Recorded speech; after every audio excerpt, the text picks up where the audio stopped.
Hey guys, welcome to another amazing episode of Comparing Kayaks with Aliex. Today we have two really good ones. We got the brand new Slayer Max 12.5 and we're gonna be comparing it to the Hobie Outback. I have the 2019 version here, but it's pretty much the same as the 2020. The only thing that changed was the drive, but the hull is the same. So let's go check it out. I'm gonna give you my opinions about both of them, and as you know, all the things that we talk about are linked down in the description.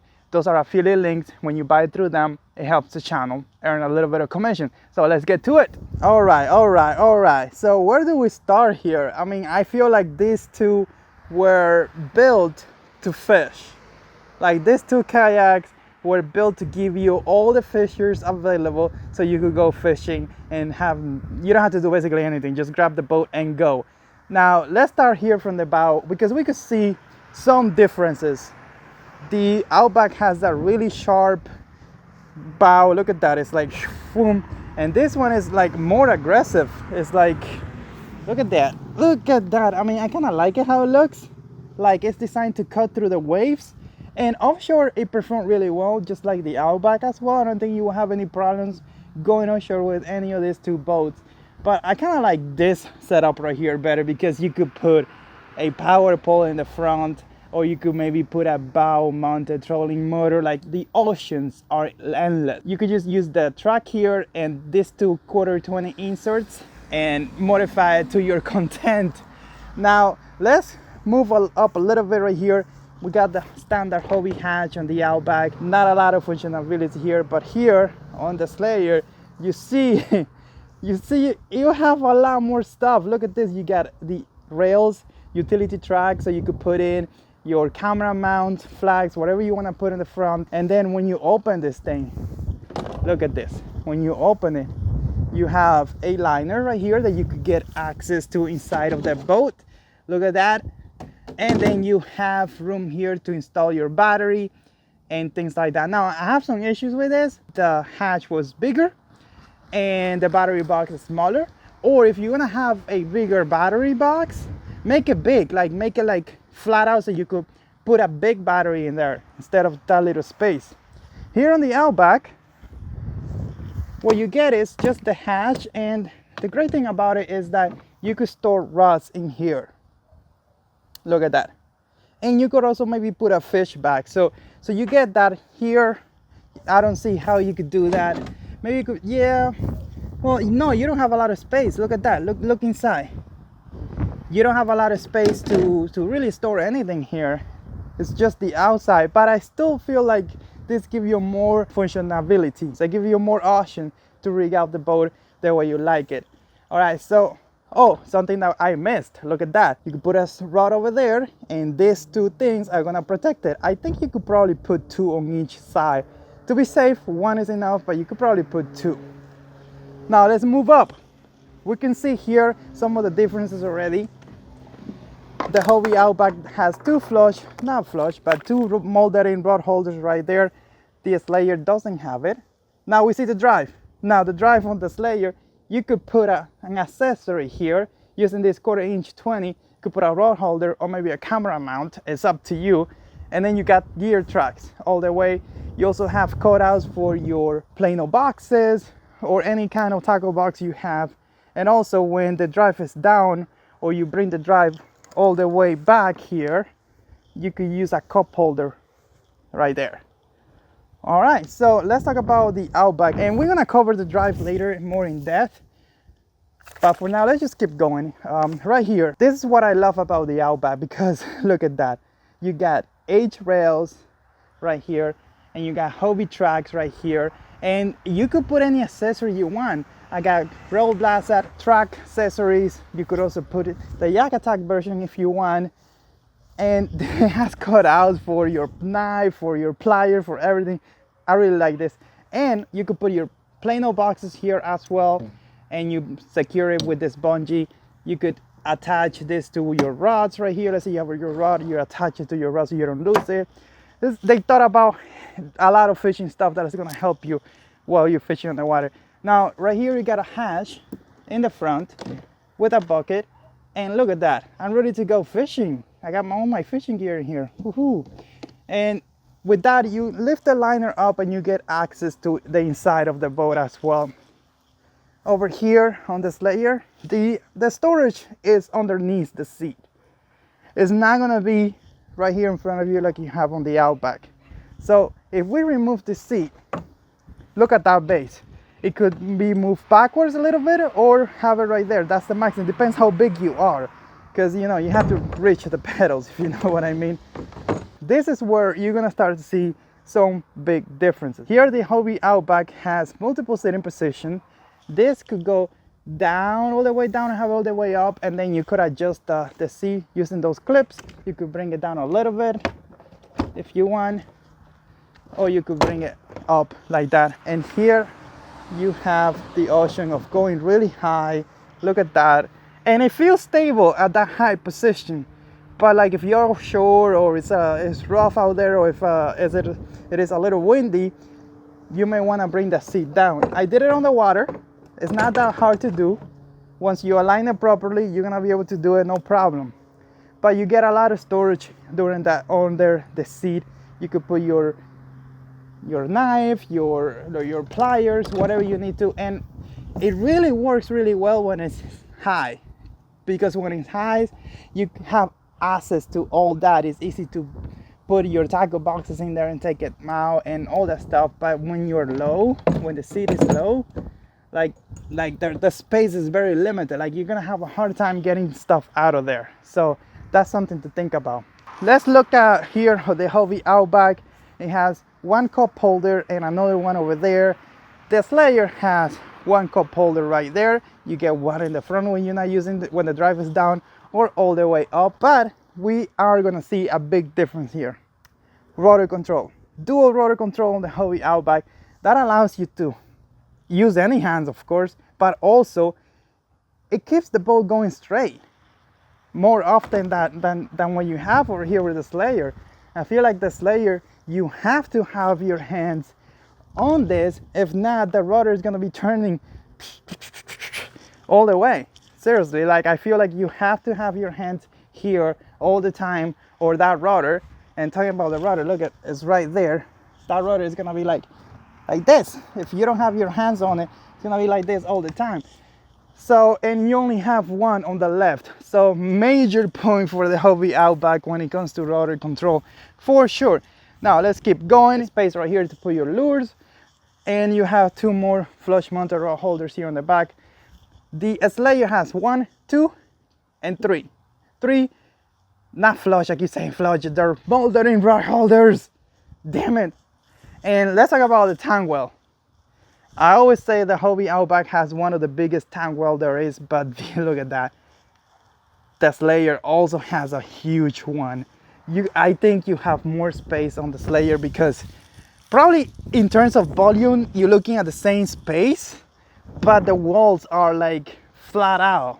Here you have to go in here and go in there. You could put a giant cooler like here, but here is like you get the complete space is free, completely free. And if you remove the landing gears or whatever this thing is called, because it's the native version, you have so much space. It's incredible. And then you have storage right here and behind the seat. Wow, it's you know, like if you want a giant tank well because you want a giant cooler, or maybe you want to put a second seat or whatever, like I think the Slayer has the edge here, although the Hobie Outback is not far behind at all. Now let's talk about some of the other stuff that you see here in the rear. You got the gear tracks going on, built-in handles. I love how the Slayer has many handles. 1, 2, 3, 4, 5. And the Hobie Outback has the same, almost the same thing. It's just different gear tracks, Hobie tracks right here. And then you have bungee cables and all that stuff to hold everything down. And you get 2 scupper holes right there. It doesn't come with this hatch. I installed it myself, but you could do that. You do have one hatch right here on the Slayer that you could you could throw in keys and things that you need to put away right there. Now, in terms of paddle holders, if you get the landing gear from native, you could use this to hold your paddle, or you could break it apart and use the tackle tackle, the tackle paddle holders right there that you see. The Hobie Outback has two, one there and one on the other side. Basically with that, you're gonna be able to maybe put an anchor pole over here and then have the paddle over there, or switch it around however you want to do it. Now let's look at the rear of the boat. You see the Slayer has that like super awesome looking boat like stern, like, is that a stern underneath? Whatever. The end of it, look at that. It looks like it looks boat-like, bro. It looks amazing. Look at that. And you have that giant keel that makes it track really well. Now over here, the Hobie Outback, it's kind of like the same thing, dude. Look at that. The rudder, and you got the keel, and you got that.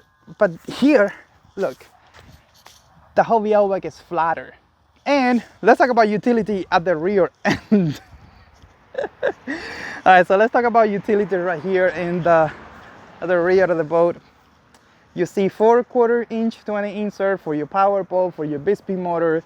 Super easy setup. You could also put the torpedo in here.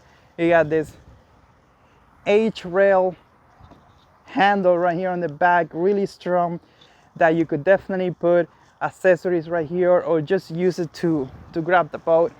Same thing over here. You have the 1/4 inch 20 insert right here, and then with the tracks you could install the same things that you could install over here, power pole or motors or things like that. I do like the ability to use two handles, although you could do the same thing with the Hobie Outback, but it's not the same. Now let's talk about the rudder. I feel like this rudder, they did improve it, but it's not as stiff as I would like. And if you have a motor right here in the back and you apply pressure, it doesn't turn that well. And I think it's because this plastic is still not as, I mean, I think they could do better than that. Maybe in the next interaction. Hobie Outback, the plastic is not strong either, but this thing is different. If you release that rudder system, and let's do it right here. Boom. If you release that, why didn't it go down? Oh. Look at that. It's like pointing down and it's gonna turn crazily. It turns like crazy. Now this, the Slayer turns like this. Turns like really good, but the problem is once you add a motor on the back and you don't want to go crazy, you just want to use the assisting steering setup, this will turn better than the Slayer right here. I was draining the water, so let me put the plug back in. And that's another thing. Let's talk about the plug. Look, the plug is right here in the back. You basically have to put the boat all the way up for that water to drain out. Here on the Hobie Outback, look at that, it's almost flush, so it'll be easier to drain the water out. After I went over all the stuff about the hull, like it's like this thing has things that you may like, this thing has things that you may like, but you can't go wrong with any of them. Although the Slayer's $2,600, the Hobie Outback is $2,950, so maybe you want to save some money and go with that. The difference is going to be what type of propulsion system you want to use. Do you want to go with the Hobie style, now with the kick up fisher that basically you pretty much never have to remove it, or do you want to go with the Slayer Propel system that, yes, whenever you hit shallow water you're going to have to remove it, and it does take some use getting to. Now this new Slayer drive, I like some of the stuff that Nate did to it. The wheel guard works, it's solid. I went through grass, not much happened. This right here, I guess you gotta get used to it, but once you know how to use it, it's perfect just to bring the thing out. The Hobie Mirage drive is better with grass. It's better in shallow water because this is pretty much, you're not gonna be able to use it on shallow water. And in terms of speed, it doesn't matter, like they're both fast. What makes the difference is the shape of the boat and the person who's doing the racing, because they're fast. Like I had this Outback going at 5.7 miles an hour. I had the previous Slayer going at 6 miles an hour, and it's all due because of the shape of the hull. Now this Slayer is slower than the Hobie Outback. Also with the motors, like Torpedo and Bixpy was faster on the Outback than it was on the Slayer. If you haven't seen those videos, go check them out. I'm gonna link them, or hopefully Google show them to you as a suggestion. But anyways, maybe it's because there is less drag on the water with this whole setup. That's why it's faster. Talking about whole setup, let's go ahead and show you that. Oh yeah, I forgot to mention that the Hobie Outback has handles right here underneath the seat, and also it has that Guardian system that you could easily install a transducer, Lawrence transducer, and have it protected. Here the Slayer has something similar, more of like a universal transducer like the old times, but I'm gonna cover that right now when I flip the boats. I'm gonna take the seat out. Oh yeah, the Hobie seat, you could use it as a lawn chair if you want. I wonder if you could do the same. Whew. I should have retracted the rudder.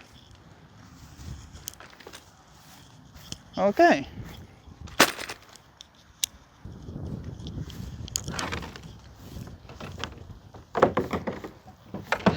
I did it. I flipped them. That's what's up. I just went ahead and flipped the boats for your pleasure. All right, guys, look at this. Wow, they're pretty similar designs, but you can see that the Slayer has more like points touching the water. I feel like it. Let's talk about it. Like, look at that. The Slayer is way taller. It's heavier too. Look at that. It's way taller by a few inches, and it's all the way taller. You have that aggressive bow right here on each of these boats. This is what I'm talking about. Kind of like the universal transducer. You have a cavity and you can install the transducer here. This should be a little lower. You got only 4 scupper plugs right here on the Outback, but that's because you have the Hobie dry well here as well. Although you have more in the Slayer, 4, 8 right there, and you got the giant hole for the dry well as well.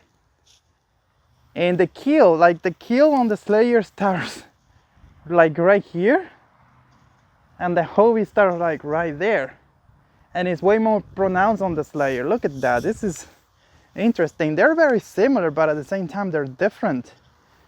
Wow, what do you guys think?